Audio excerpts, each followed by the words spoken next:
Welcome to My Therapist Says, an interactive experience enriching your most important relationships. I'm Dr. Don Welch, your host and moderator. Let's face it, each and every one of us is challenged in at least one or more relationships at work, around home, in marriage, with children, and friendships. We all desire healthy relationships. Why then do some interactions ignite intensely negative emotions while other relationships nurture the more meaningful moments in life? During this next segment, relationship specialists will respond to questions from a live audience while offering practical solutions. It's like having your very own psychotherapist in your living room.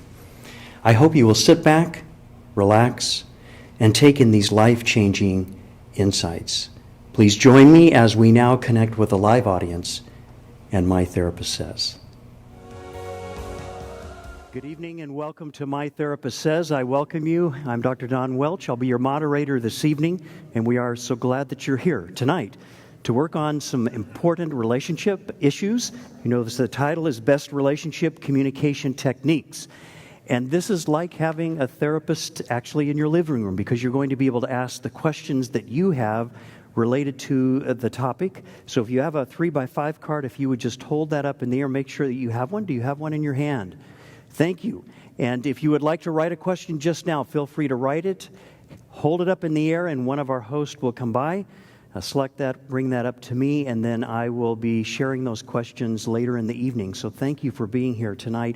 You may have noticed as you were reading the bios and backgrounds of our illustrious panel members that we are holding this live streaming. So if you have a friend or someone who is unable to physically be here at our first of the month, the first Wednesday, if you will, of the month, My Therapist Says, they can listen to it only at the time that we are presenting from 6:45 to 8 p.m. So I certainly welcome you to invite others to listen in. We are videotaping. If you at some point in the future would like to see these, we will have them audio taped as well and on our Skyline Church website for you to listen to it at your leisure.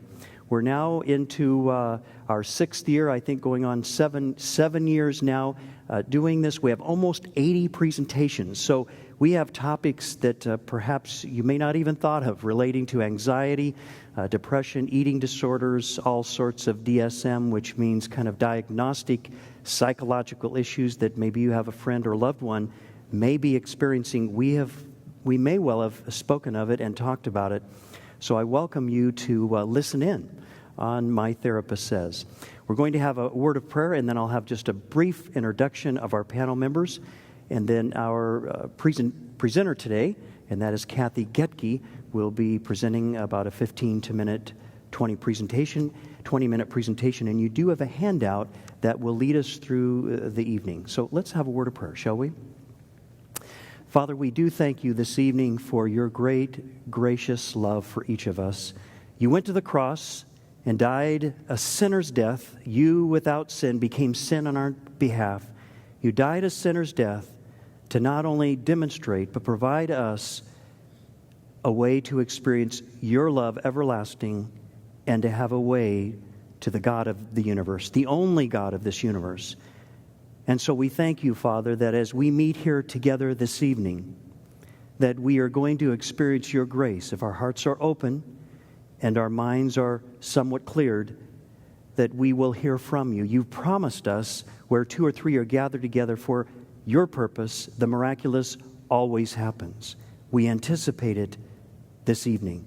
Thank you for the privilege that this wonderful church, Skyline Church, that's provided the opportunity for us to meet now for these many years and provide professional therapists and physicians and others in the mental health field who are providing these wonderful discussions and also attempting to answer questions that may well be perplexing and cause us to even have greater anxiety. So thank you, Father, for your grace this evening.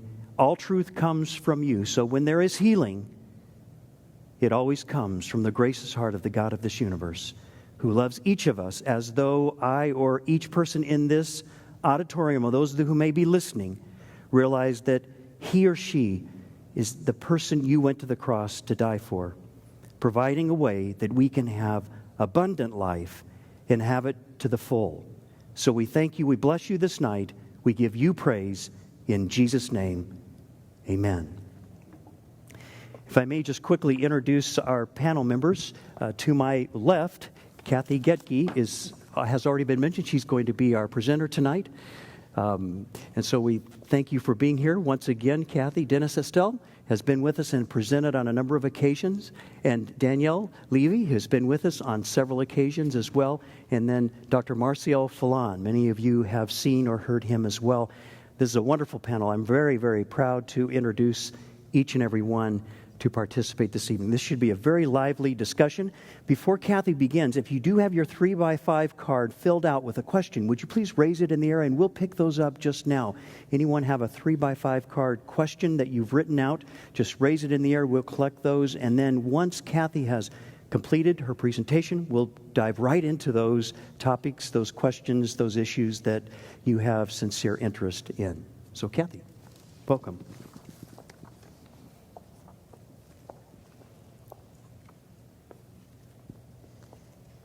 Just a minute while I get situated. How's everybody doing tonight? Good? Are we ready to learn something about communication that maybe we don't already know? We're all perfect at it, right? We can go home. Okay, so a wife asks her husband, could you please go shopping for me and buy a carton of milk, and if they have eggs, get 6. A short time later, the husband comes home and he's got 6 cartons of milk. And the wife says, why in the world did you buy 6 cartons of milk? And he said they had eggs. A little bit of a miscommunication there, right? So that's a miscommunication. What happens when we communicate a little bit too specific? My sister works at her church at the food pantry, and she also has worked with kids for many years. Helping teen moms, and so she knows these kids. So there was this one little girl who was 3 months old when she first started seeing her, and here it is, she's like 5 years old now, and her mother helps at the food pantry, and so Marianne was saying that she walked in to the restroom, and the little girl was there washing her face. She was hot. She had, you know how little kids do that, they take a paper towel, and she's washing her face, and Mary goes into the stall, and she comes back out. And she looks at her and she said, how are you, Maria? And she says, teacher, you're getting old. And she said, oh, okay. So it was just that, oh my goodness, how kids just say it exactly the way they see it. She said she laughed and probably embarrassed her, but to the little girl, it was absolutely, you're getting old. Mary thought, oh dear. So there's a happy medium, right, in between of how we communicate and what the words we want to use and what we want to do. So what is communication? Communication is the process of conveying information between a sender and a receiver using various methods as written words, nonverbal cues, and spoken words. So there's actually a model of communication. I don't know if you know that. What happens is a sender gets an idea, and they want to send a message. Okay, they're going to encode that message in a unique way, in a unique perspective that's only to them. And that will have to do with knowledge, their culture, their values, what's happened to them in the past, attitudes.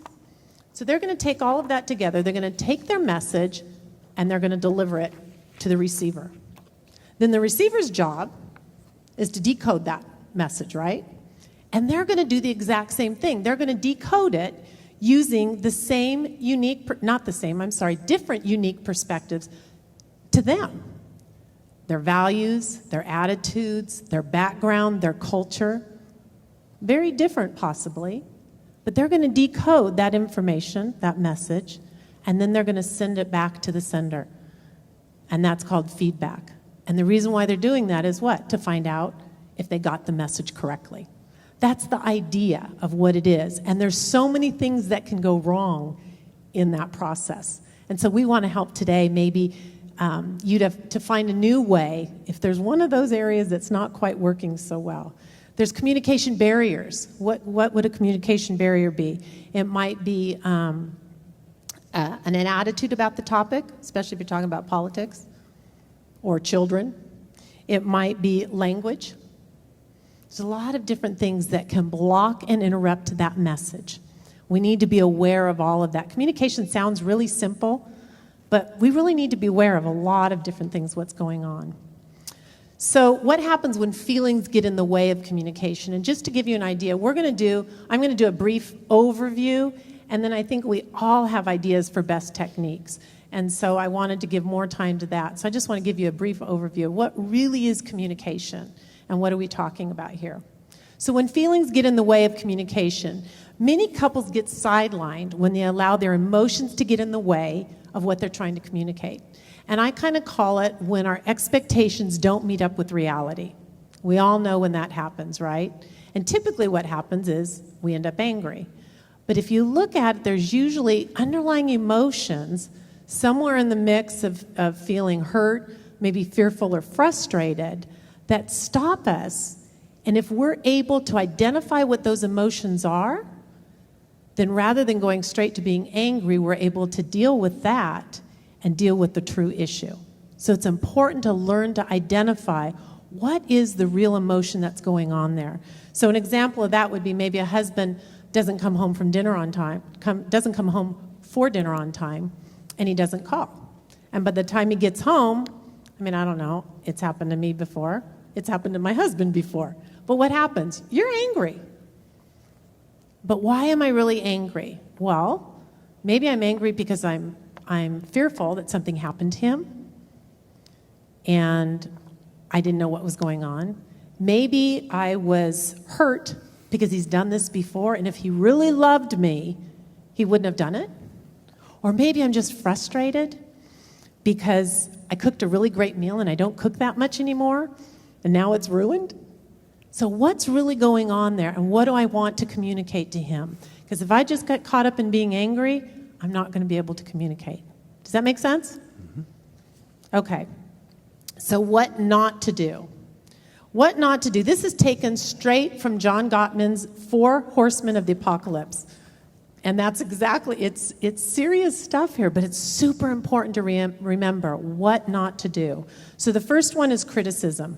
Stating, and this is a quote from him, stating one's complaints as a defect in one's partner's personality. How many times have we felt that? Now, maybe it's from a spouse, but maybe it's from a friend. A lot of this here I'm talking about couples, but we can use it with children, with friends, family members. Usually the intent of making someone right and someone wrong. That's what happens when we criticize. And this comes across as attacking, assumes that they've done something wrong, and then blames them for it. Nobody likes that, right? But we know when it happens to us. So we use generalizations typically. You always, you don't care, you're the type of person who ... And it's you, and we are making sure that they know that they've done something wrong, and we're right. Defensiveness. Okay, defensiveness is a self-protection in the form of righteous indignation or innocent victimhood. So when someone's being defensive, there's a whole lot of other things going on here. And using those you statements, that can cause, actually it's a very quick and easy way for someone to get defensive really, really fast. So when someone is defensive, it usually comes from a feeling of having been injured by criticism or contempt. They refuse to take responsibility for their actions and will keep the couple from dealing with the real issue. So think about that for a minute, because a lot of times we don't realize we're getting defensive when that's really what it is. Sometimes that looks like making excuses. Well, it's not my fault. It's not my fault that I wasn't home on time. It might be cross-complaining. So, maybe I wasn't home on time, but you don't usually make dinner, so it doesn't really matter. I didn't know you were going to plan on dinner. See how you get sidetracked from what the real issue is? Okay. And then sometimes it comes across as just plain whining. It's not fair. None of us like a whiner, right? Okay, contempt. These are all things what not to do. Statements that come from a relative position of superiority.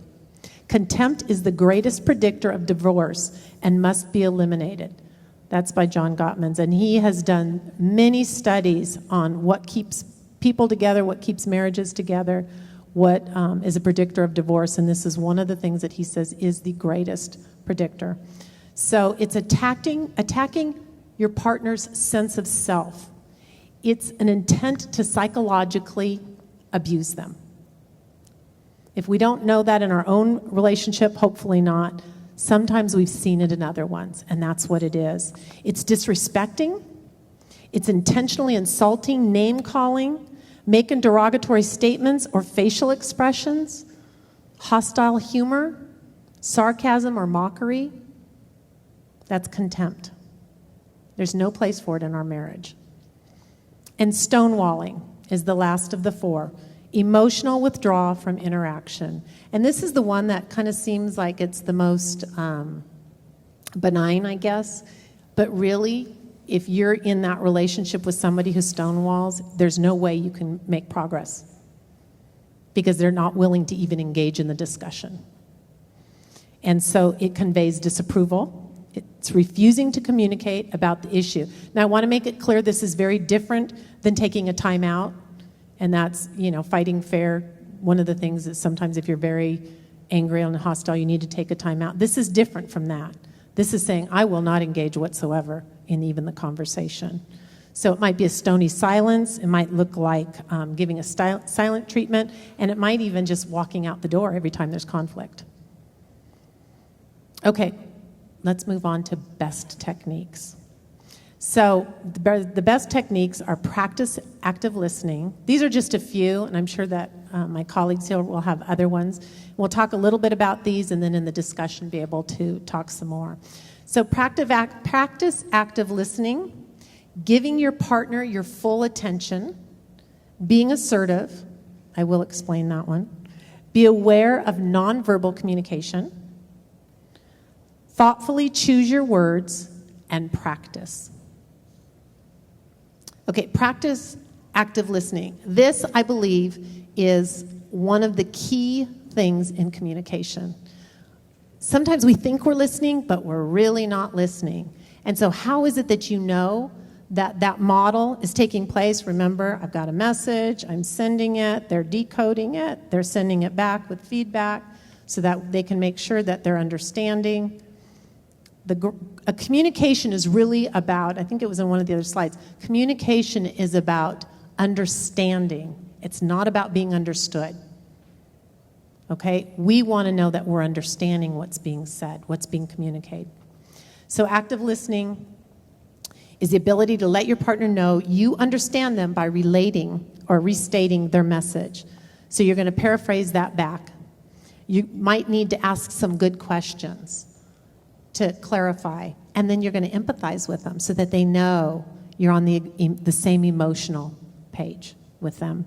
And what that might look like. I actually had some clients in, and she was really frustrated and hurt because she had brought something up and her husband just got angry. I mean, he just got angry, started yelling at her, and felt like he had every right to do that. And what she really wanted to hear, she said, I'm hurt. Well, you da-da-da-da-da-da. And he was really justifying and being defensive why he was angry. And so when I made him go through this process, it's amazing what happens. I'm hurt. What you do is she says what she wants. I'm hurt when you get defensive and don't hear what I'm saying. It makes me feel like you don't care. I need to feel loved by you. So then he takes that message and he has to paraphrase it back. It took him 5 times to get it. And that's what we do. We just keep going back through it. Is that what he said? He would say what he thought.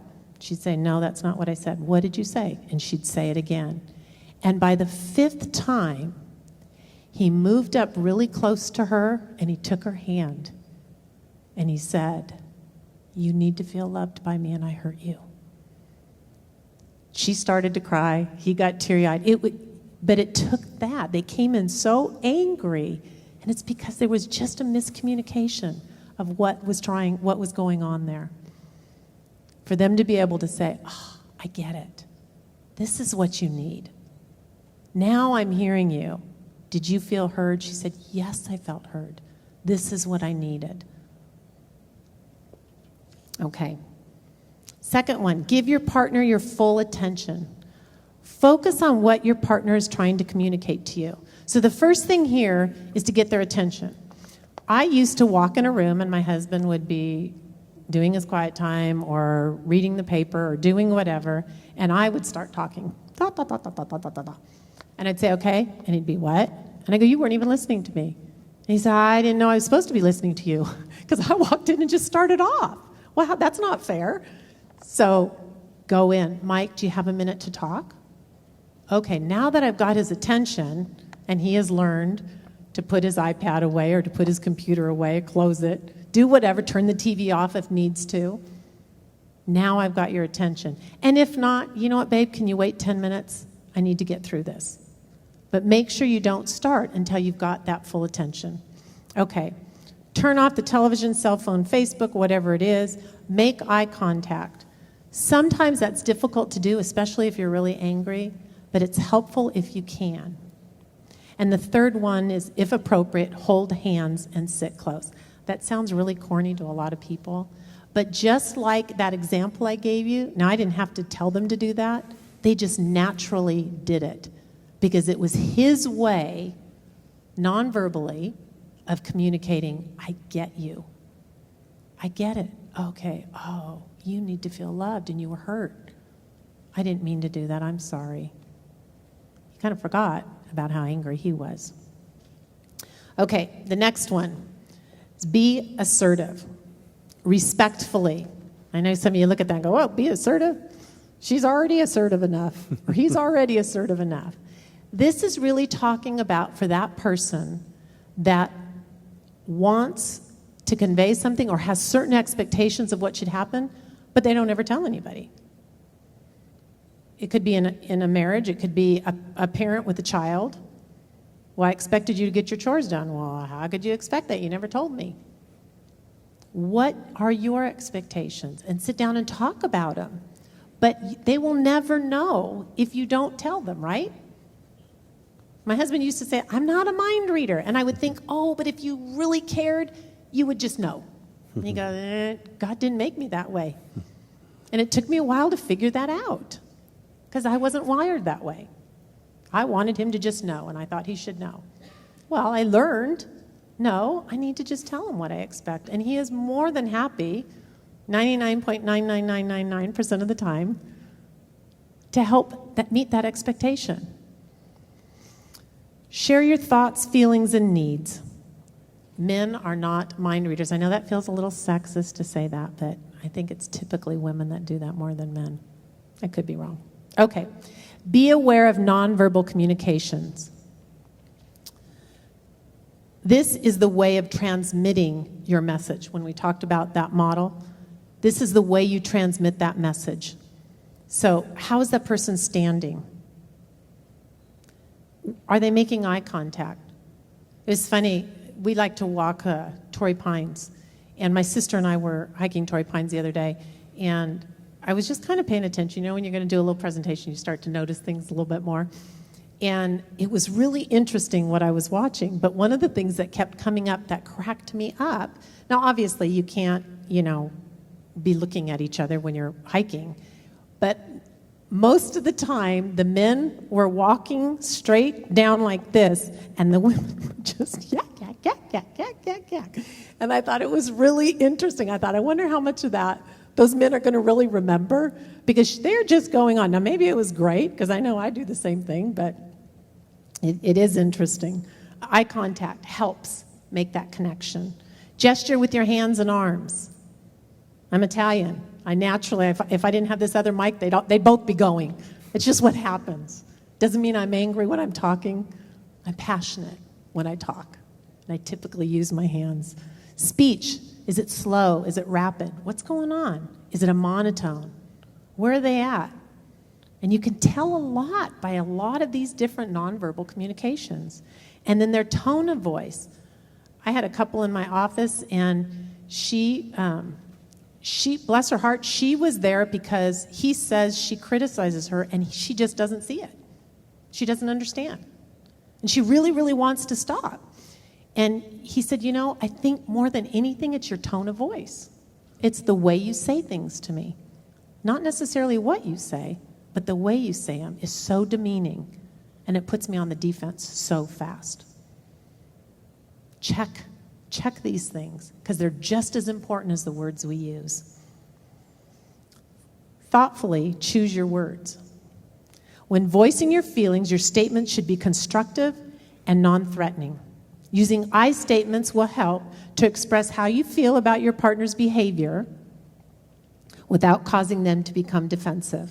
I feel, ... I think, ... I would appreciate it if you would, whatever it is.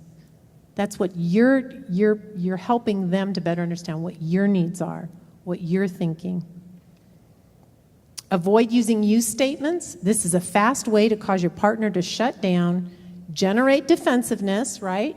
And create hostility. You always, you never, and you didn't.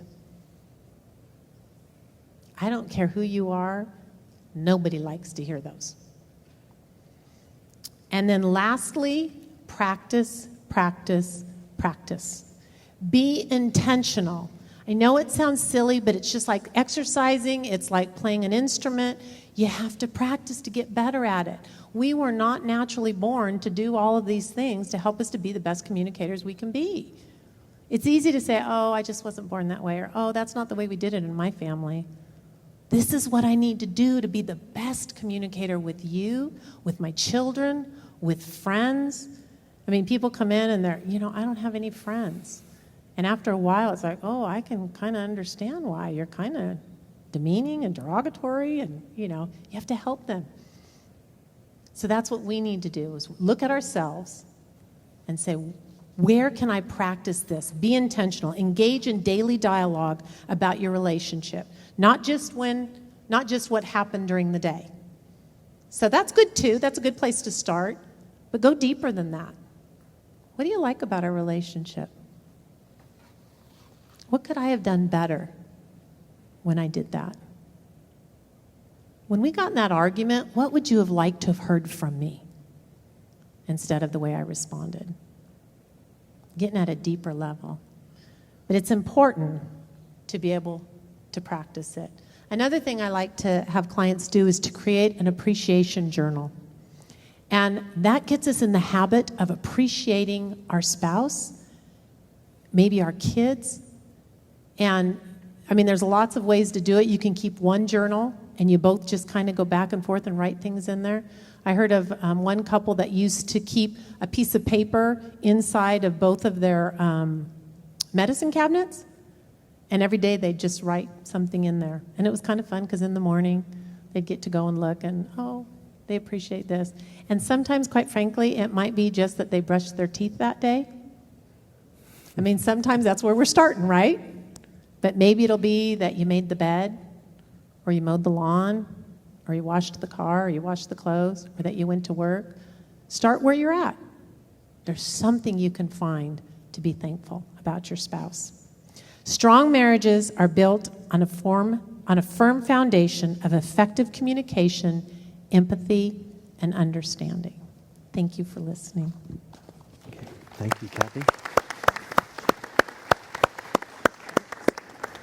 Thank you. Outstanding. Most of us are in careers where we go to conferences, and the presenter begins telling us things that we already know, and yet we're invited to take what we already know and make practical application. And then they add additional information to it, which I think you've done so well this evening. These are all skills that are incredibly important, not just in a relationship, but being successful in the work world, or successful with our children or grandchildren. So thank you very much. Very, very well done. And I thank you for that. Our first question, let's dive into the questions. And if you have a 3x5 card and you have a question, would you please write your question on that 3x5, raise it in the air, and that will be brought to me. Here's our first question, and it really relates to what you were referring to in relationships between couples. The question states, it's more of a statement, actually, and then it asks, what can I do at the very end? I understand that my wife wishes I had the strengths of her dad, and that she's disappointed that I'm strong in other areas and not the one she values. I too realize maybe I too wish my wife possessed the strengths of my mom, but she has other strengths that I don't value, I guess. What can we do? That sounds like something in the newspaper that being asked here. It's a very well articulated. Almost all of us are laughing up here. It's just so true, isn't it? We see that so often. So here it is. I understand that my wife wishes I had the strengths of her dad, and of course she's disappointed. And then I, the opposite, wish my wife possessed the strengths of my mom, but apparently that's not the case. So what can we do? How would you respond to that? How would our panel respond to that? You know what Mother Teresa said just in response? I was thinking when you were talking, I came to my mind and I wrote it down. And Mother Teresa said, if you judge them, you can't love them. And so in a way to first start with this communication may be to realize that when we begin to judge what we don't like, and that's going to preempt the ability to maybe love the person. So I really liked what she said about that. If you judge them, you can't love them. Very powerfully said. But how would you respond to this particular dilemma that apparently this couple finds themselves? I think the problem comes from us idealizing a certain person like we would of our father or our mother, and then asking someone else to live up to that ideal. And chances are, if we were to go to the source, the father, the mother, and say, this is the way you really are, they would say, well, no. But we idealize other people's marriages sometimes, and we say, boy, I wished I had that marriage. And certainly there are things that we would like to see happen, maybe that to share with them in their marriage. But when we ask someone to live up to an ideal, it really is not fair to them, and it's always going to lead to our disappointment. And I don't know about you, but there's nothing worse than living with a disappointed person. They've just settled for me, and that never is going to make for a healthy relationship. So I think I love the idea of the appreciation journal, and that forces you, if you will, to begin to appreciate the things that are there. And whenever we begin to do that and do less of the things that aren't there, we're going to have a happier marriage. And I think more appreciation, and with that, better communication is going to come. It's not going to start from that "you're disappointed with me" perspective. And I think learning to appreciate and to express that is going to make for a much better marriage. Why do we tend to idolize? You said that that's so true of us as human beings. Why is it in human nature that we might, this ideal of what we believe should be, and then it could be that our mate or a friend or a loved one or a teacher, all sorts of variances of relationships. But why do we tend to do that? Why do we idolize? What causes us to do that? You really brought that out for us to look at. What would you say? It come to me that the grass is always greener on the other side, and we don't realize that it's artificial turf is what it is. But we are always doing that. We're doing that with our jobs. We do that with our financial position, and maybe it's human nature. I don't know. Maybe it's a lack of a real appreciation. Remember when I was a kid, we used to sing a song in church. It was called "Count Your Blessings," count your many blessings. And I always thought as a kid growing up, what are they talking about? And then as I got older, I realized that if I would take time to really count my blessings and to see what God has given to me, it helps to bring balance into my life, and maybe the grass won't appear so greener on the other side. That's such a great song. Name them one by one. That's what counts your blessings. If you can somehow name them and remind yourself of them. Yes, Marcel. I think when idealizing, I think our culture has done a great job, especially through the media, of creating fairy tales. The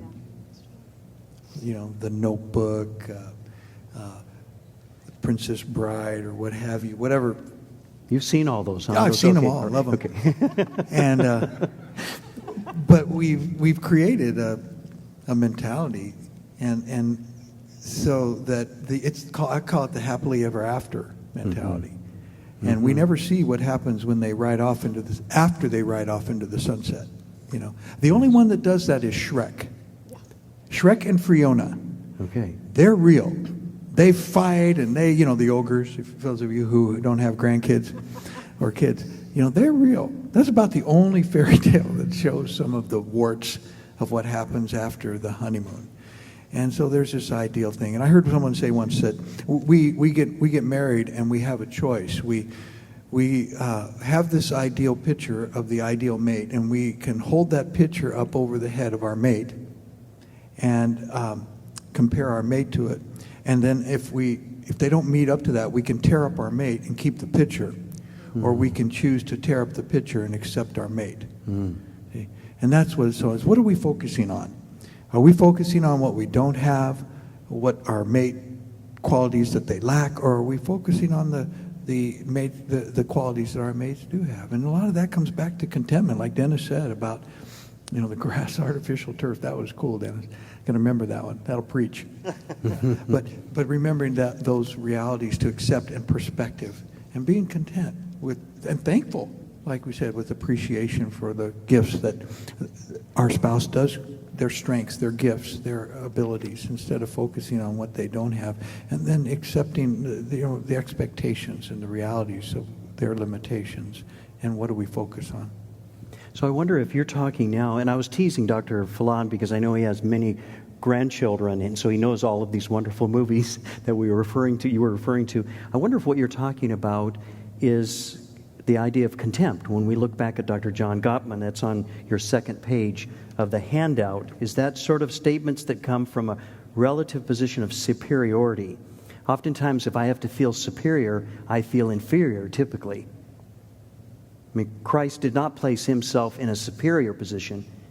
He placed himself in a complete one-down position. So health, of course, is the life of Christ, and Christ living within us through the Holy Spirit. So I'm wondering if my question of that is, and you're beginning to answer it, if it has to do with, Kathy, you said attacking a partner's sense of self. That was not on the handout. If you listen to what she said on page 2, with the idea of contempt, you said attacking the partner's sense of self. So if I have a low self, would I then be tempted to attack my mate or say someone else that we may feel like we're in competition with?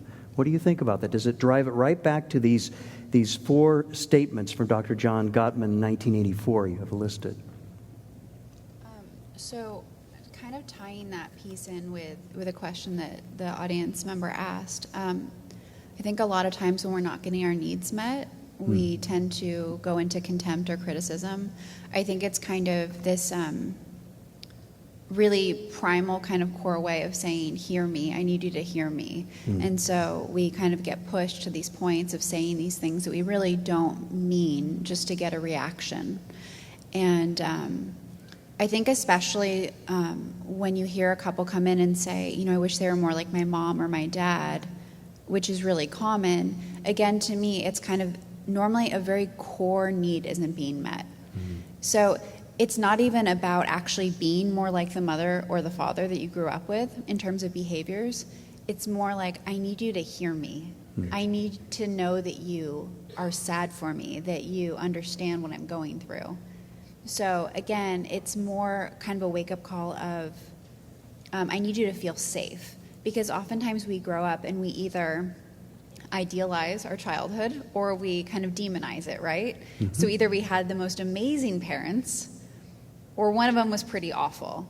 In this case, if there's a parent that's amazing, we feel that way because they made us feel safe and special and unique. And that's what we want in our partner, is someone to make us feel safe, and safe when we feel vulnerable. So I think in that case, it's not so much you're a disappointment, you're not like my father. There's something more like, I need you to hear me. I'm in a lot of pain. I need to know that you're on my team. So that's kind of, for me, it's more a core issue, not so much the behavior, if that makes any sense. Yeah, the core issue is feeling safe. I'm special, I'm listened to. So I'm cared for. I'm cared for. And maybe that's why you suggested earlier, Kathy, that oftentimes you see, at least I do in therapy, I see women who will say, if my husband would just give me more eye contact, and if he would say it in a more gentle way. And the male says, what? No, I mean, he responds, trying to figure that out, is that we don't tend to, males don't tend to soften, lean forward, give a lot of eye contact. Although I'm doing it with the men on the platform here. We try to say that we can do it. We're doing very well, aren't we? We should pat ourselves on the back. So how you say it, that would cause a sense of feeling understood. Now, I want to invert this, if I may. There are many men, I'm one, that I really appreciate it with my wife, leans forward, listens to me, and in a soft, gentle way, really works to understand. I don't know if it was Stephen Covey. Who was it that said, to be understood is to understand? Stephen Covey, isn't it? Yes. To be understood is to understand. That's why we build empathy into little children that creates a healthier life. Because they develop intuition, they understand things better. They actually will be more successful in the business world, if you will, because they will have a level of intuition. Even a little male who grows up to be a big man will have intuition, which is one of the features that most CEOs are actually touted as having if they reach that level. So it's a sense of not necessarily behavior, but you're saying to be understood, that I'm valued, I'm validated. Is that what you're saying? So this question, why I was asking, we go back to maybe devaluing. It may be that our needs are not being met. Is that what and when you said core needs, could you all describe what that means a little more? You described it, I think, very well. In a way, if we can define it in a more broader sense. What is a core need? We talked about being understood, being valued. What are some other core needs that we as humans have that we would expect in a healthy relationship? Acceptance, being safe. And I think one of the challenges for men is that we think we don't know how to do those things. Or we think that our wife doesn't need those things anymore. And one of the questions I will ask a man is, when I have a couple in there, is, do you have a daughter?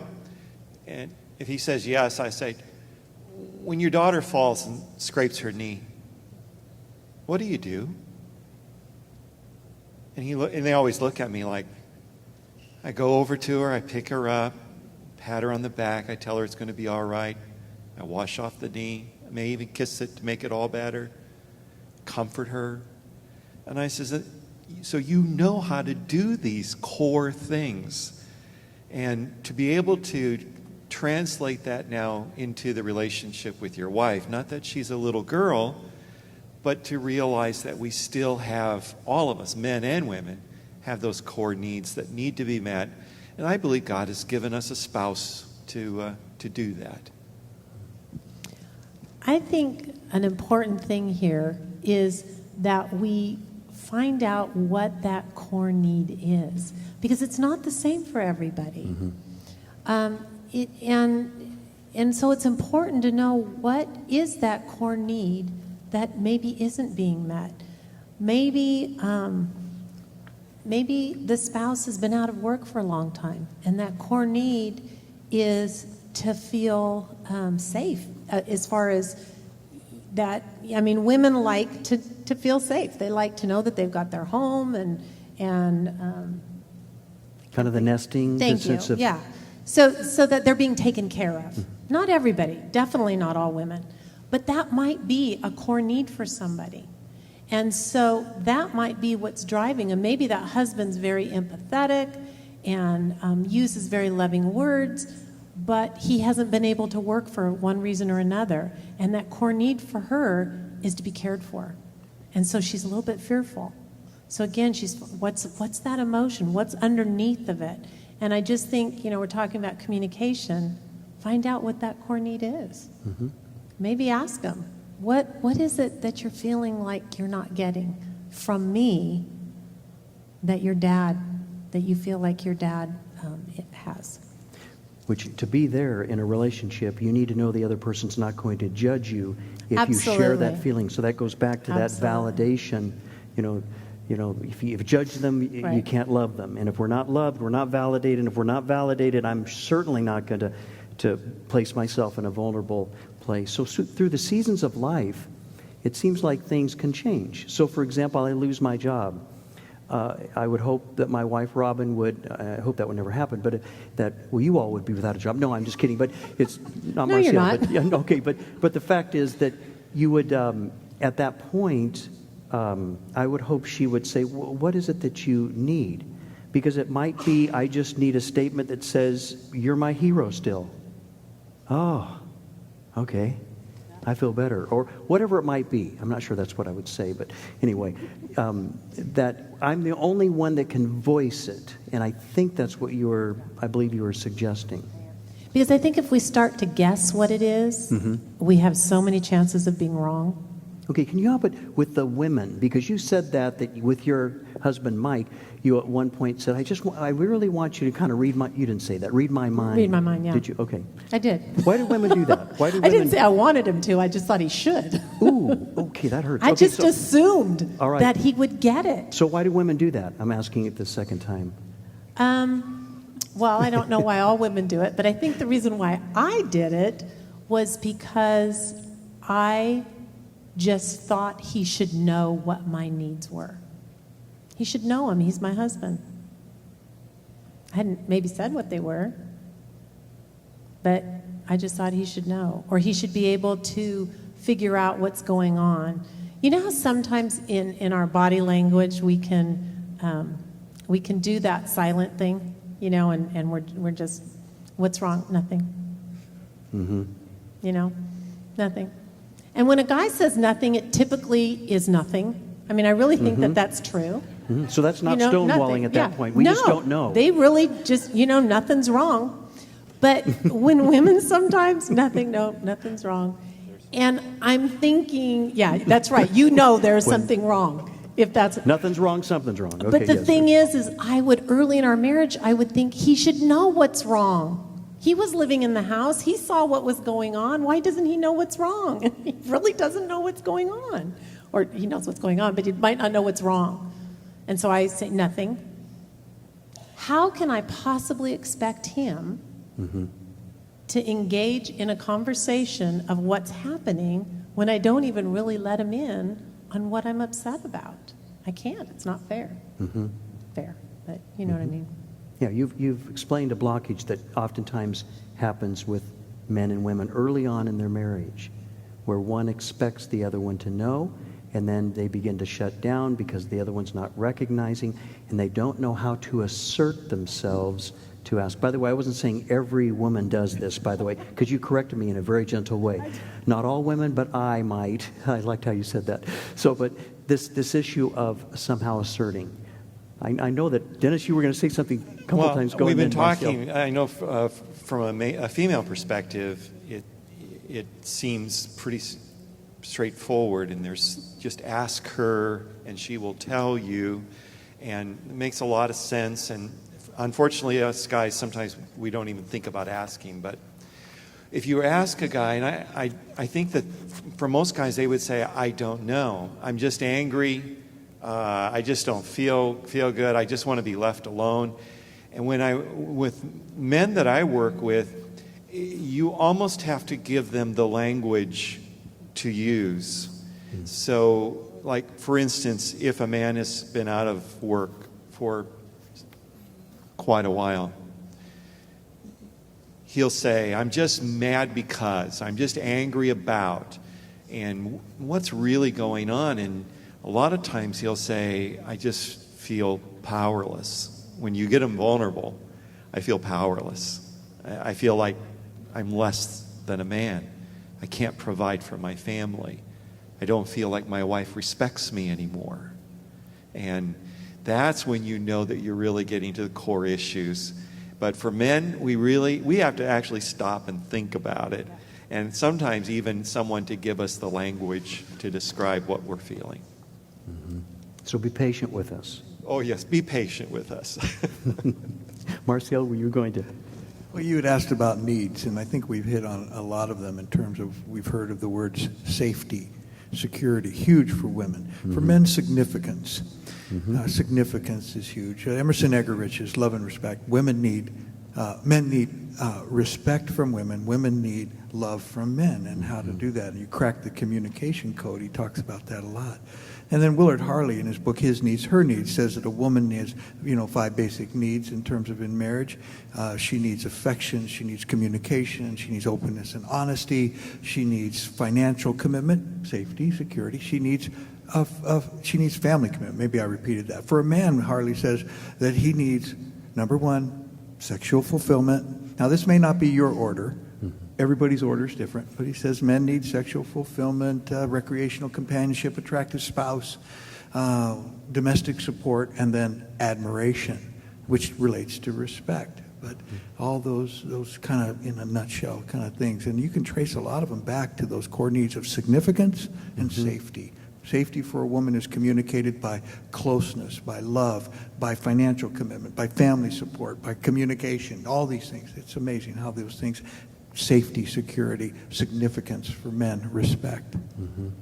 Thank you. Those are the opposite of contempt. And of course, contempt is what we've been talking about just briefly here. And this next question leads right into that, to the heart of it. What if there's a lot of contempt in the marriage and we've been married a long time?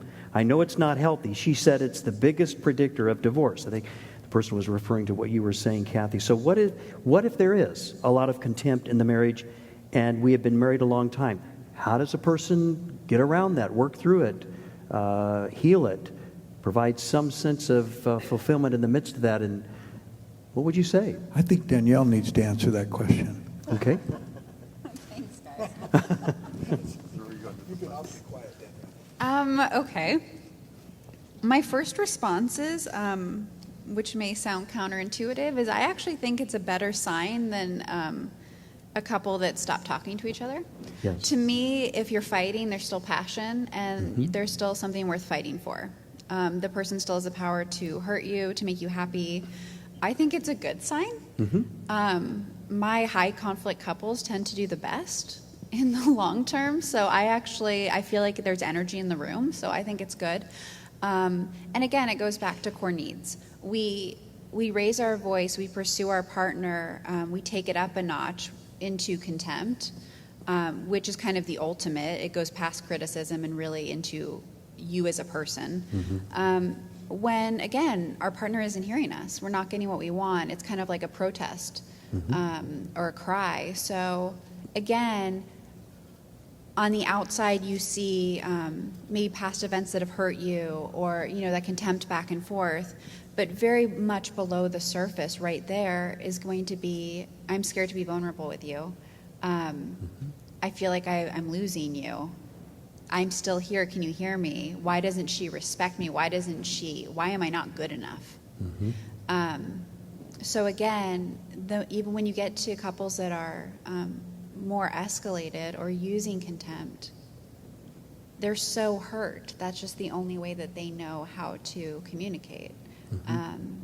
It's much easier at that point to get over the actual events that have happened than one would think. It's really, as soon as someone feels safe in the relationship and heard, there's so much hope. And suddenly those events in the past don't really mean very much. They kind of lose the significance and the resentment. Because losing the resentment is kind of a gift. It's like, you finally get me. Okay, I don't have to hold this over you anymore. I can let it go. I trust you that it won't happen again. So again, I don't think it's necessarily a bad sign. I just think it's really an indicator that it's time to talk to someone, to bring a third party in and get some help for it. But in itself, I think it's not that bad. Yeah, because when we're talking about, thank you. Actually, Dr. Fallon put you right on the spot there, and you did exceptionally well. That's so right on from my perspective. So when we think of contempt, Dr. John Gottman would say, well, his favorite is the idea of stonewalling, when he means favorite in a cynical way, because stonewalling is going silent. When we have some level of contempt, we have something to work with because there's emotion being shared. However, when we look at this idea of contempt, it's more of an indirect messaging. Notice what was being said in Kathy's presentation when she said contempt. Statements that come from a relative position of superiority. Contempt is the greatest predictor of divorce and must be eliminated. But superiority is like an indirect message, and that's a killer of any relationship. Direct message is, I'm thirsty, like when Jesus was very direct on many occasions where he even said, I thirst. Or he made a comment about a person very direct in a very gentle and caring way. So contempt goes to an indirect messaging. So I'm not really saying my core feeling. Does that make sense? Which is what you were suggesting earlier. So it can be powerfully damaging. So one way to work out of that is to be more direct. When this happens, I feel a little scared or afraid. Or when we're at the beach, I feel really elated and peaceful. Thank you. That's very direct instead of being indirect. And a lot of times little children, you mentioned that was really a wonderful joke. I mean, it was a sense about the teacher and the little child. She was being direct, but give her some years and she'll go to indirect messaging, which goes to a very unhealthy place. Because you were trying to say that was very healthy. She wasn't trying to demean the teacher. Right. She was being direct. And little children are healthy enough initially to be direct. So if I can move to another question that was asked, and do you want to add to that or no? Yes. Is that the question moves to this idea of maybe not just contempt, but how does entitlement affect a relationship?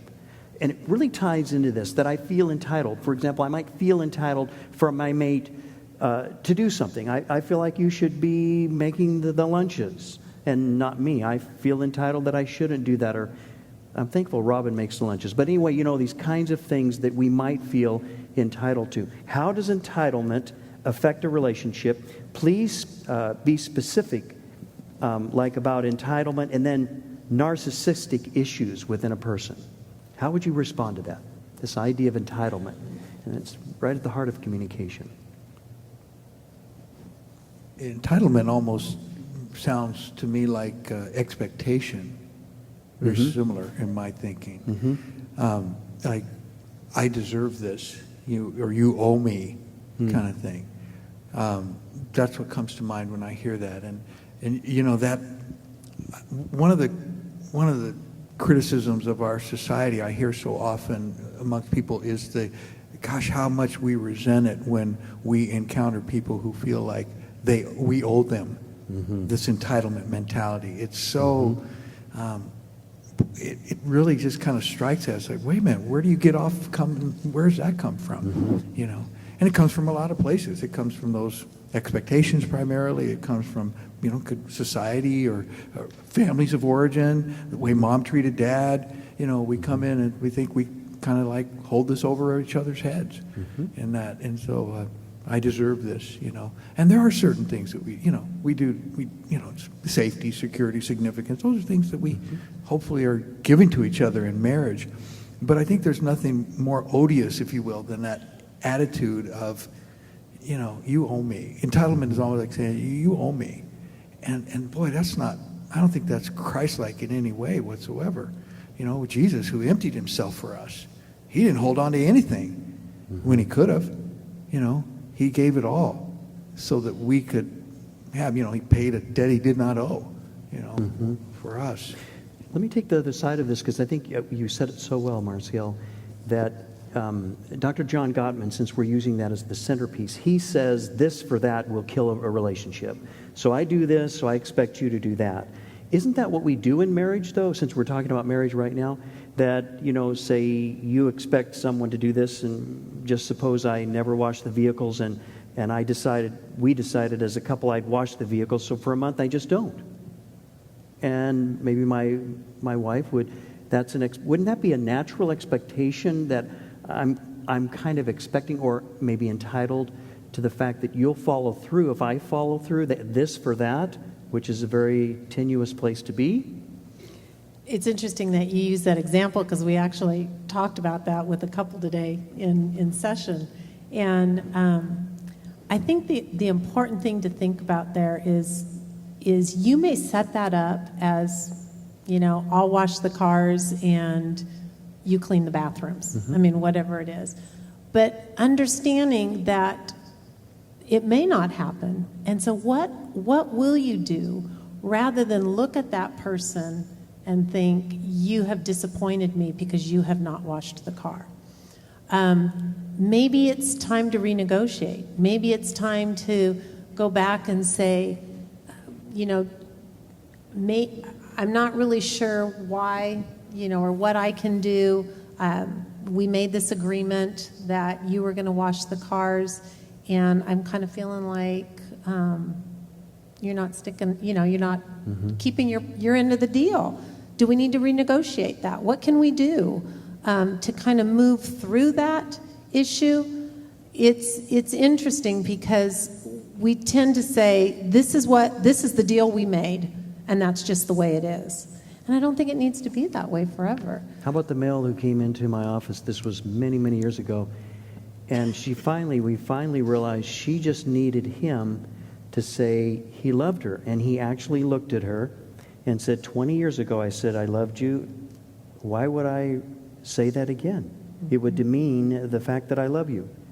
And he said, I told you that a long time ago, and I settled it. So what happens from some perspective that someone likes it the way it is, and we agreed on it, so I'm not willing to change or grow? Yeah. Well, I think, again, it comes back to expectations and what is our expectation.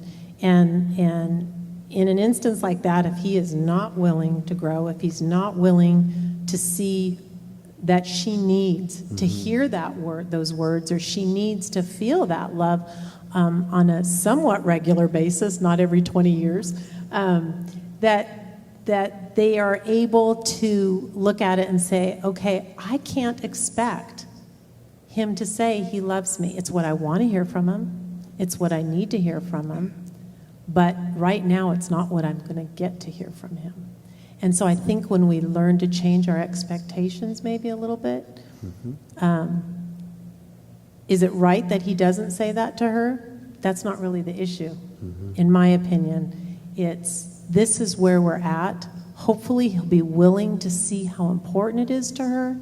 But if he's not, then somehow she needs to be able to change her expectation and understand that he's not able to give that to me right now. So maybe a visual going back to Willard Harley Jr., his needs, her needs. He talks about it from the idea of change of a male, it could be a female, thinking of his wife as the coach. Maybe he's a player coach, but she's the coach, and that he would learn from his wife. Sometimes I believe males may be challenged more at what you're saying than females, because they're willing to exchange a lot of emotion and ideas more so than males. So I'm wondering if kind of a visual would be for a male to think of himself in a learning position, which I think is difficult when we want to take charge and help to nurture our families and care for them and bring the bacon home, even though women do this as well. We know that. So that visual, would that help in that process? And I think absolutely. And I think the example that I gave was when someone is just saying, I am not willing to do this. I'm not going to. But absolutely, that's part of our responsibility as a mate in this marriage to help, to model it, to be able to, like you said, use that. I mean, to have that idea that this is what I need from you. And slowly over time to be able to show them, to model that to them, and to help them be able to come to that. So in a counseling session, absolutely, as a coach, to be able to help express that to them. So for it not to move to this for that, which is a killer in any relationship, I do this, you do that, we just become this mechanical business partner, if you will. We lose all of the intimacy. That one way to do that is to integrate continual conversation about how did that impact you? What was that like at My Therapist Says when Welch said, this statement about a male or a female or this, and you may have had a reaction or a response. To talk about that and then to be able to say, this is what I may need. Is this possible? So use invitational language. This ties into another question that talks about how to communicate change, which I think really feeds into what we're talking about here. The person asked, how do you communicate change? For example, lifestyle change, helping the spouse follow God and always pointing best foot forward for the children. In other words, how would you communicate change in your partner? I believe is what this question, if I'm reading it correctly, is asking. How to communicate change, like lifestyle change, or helping the spouse follow God and always pointing the best foot forward for the children. How would it be best communicated? So kind of best techniques, back to the very focus of why we're here tonight. What would you say? Someone comes in and says, how can I change my mate? How can I make them better? That usually represents a ongoing conversation. And the question, that deals with children. How are we going, when the children are born, how are we going to respond? What are going to be the boundaries? What are the limits? And that has to be revisited constantly as the children grow up. And they certainly represent a lifestyle change. I know I've worked with several couples lately that children going off to college in the empty nest syndrome. And for them to sit down and say, okay, what does our life look like now with no kids? And again, it's an ongoing conversation. It's not like, okay, we settled it in one time, but to realize that we do need to revisit this and work through this together. And that to me is the key, is that we agree together that we're going to face those challenges and those lifestyle changes together. So I wonder if that's why God made us that we have to have nutrition throughout the day. Since we've arrived in this building, we've had to breathe quite a few times to kind of refresh ourselves. So in many ways, it would make sense that we would need to ongoingly communicate, because everyone is moving into a different season. The last time we met here, my therapist says, if you were here last month, you're in a very different position with a lot of your relationships, with your life perhaps, where things are going. So it's maybe revisiting and building in that repertoire, that conversation on an ongoing basis. I think it kind of ties in with the very last thing on there, which is practicing and not keeping it surface, but really getting to some of the deeper roots and asking some of those tough questions. How are we going to go through this next phase of our life? It might be an illness. I mean, it could be a lot of different things. And it's not just about how the weather was and it's been really hot out, but wow, how are you feeling? How are you feeling about the diagnosis from the doctor? What's going on with you with that? Because a lot of times people don't want to talk at that level. It's hard. It's hard. And so it's important that we're willing to go there and to just open up and share. And I think sometimes too, if the woman is the one that is typically the one that talks more and is more emotional and willing to go there, take it slow. But I also think that it's important that not one spouse or the other thinks they are the one that is leading the other one to the light. Because I think that is nothing but demeaning. And so how can you, as Dennis said, come about it as a team? We're a team moving in this direction. It's not me leading you because I'm the better spouse. Yes. We're a team. Yeah, you can think about the team. When you look at an infant, you first look to see if they're curious. If an infant is not curious, you get concerned. When you're hiring an employee, you look for someone who is curious and likes to learn. Because the learner is the one who tends to build relationship rather than tear down relationship. They go to the entitlement if they're not learning. And one of the fastest growing educational groups in America today are those 65 years of age and older with some level of discretionary time. And the most healthy are the ones who tend to want to learn. And so to be a learner means that I'm curious, what you were saying, Kathy, that I'm curious what happened to you. I'm genuinely curious about that. If you stay with that thought for just a moment, a person who loses curiosity becomes very critical. because now they're not trying to look for what they can learn. They want to tell you what they've learned, they believe, and they're going to force it or could force it on you. I often say this to my university students, and I have for now a quarter of a century. What's it going to feel like when you graduate and walk across the platform? I'm done, Prof. No more books. I'm done reading. It's over. My life is now going to be heaven. And I said, you just died. I said, I hope that you would learn to be a lifelong learner. And so healthy relationship means that we're really curious. God bless you. And well, we've run out of time this evening, and would you join me in thanking our illustrious panel for their presentation and contribution? They teased me a little when I said illustrious. I really meant that. I have high respect for every person, really high respect for every person on this platform, and I genuinely appreciate each of you joining us. May I just mention the next My Therapist Says, you probably can see that, is self-soothing versus self-medicating. And we have Aaron Cragen, who will be presenting, Dr. Ben Lim, who has been with us before. He's a professor at Bethel Seminary, and Rachel Yeeman, who will be with us. Let me just say a little piece about this. I selected this title, and here's why. In life, you either self-soothe healthily, that I'll exercise, walk, sleep well, nutrition well, or I will self-medicate, overeat, not sleep as much or sleep too much. And what tends to happen is learning this skill early on in life. Some people move into self-medicating very early in life, and they get stuck at that age development and then struggle the rest of their lives. If you have anyone in your life that you have seen or know of who tends to self-medicate versus self-soothing, when I find myself depressed, I turn to the scriptures, actually Psalms, and that's self-soothing to me. The Bible says that it would be.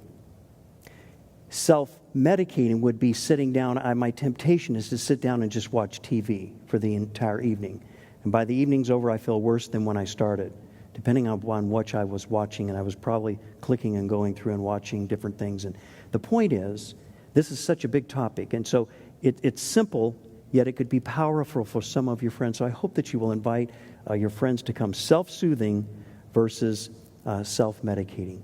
Let's have a word of prayer, and then we will conclude for this evening. Father, thank you so much for the truths that have been shared this evening. Without a doubt, we know that all truth comes from the living God, you. And you want to reveal it to us. Your heart is bent that way. Your heart is open that way. Your heart poured out your love for us to enjoy it that way. So we pray, Father, that as we have thought tonight and thought about these concepts and talked about them, and others listening in and the questions being asked from the audience, we pray that your healing touch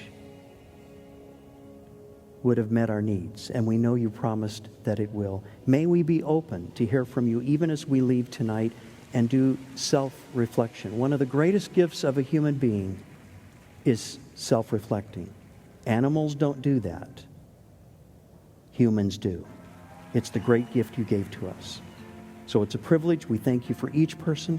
Bless us now as we go, and we thank you for this opportunity to meet and discuss these very pertinent and powerful and important questions and thoughts. And we'll give you praise for your healing touch on each of us. In Jesus' name, amen. Thank you. I hope it's a great evening for you.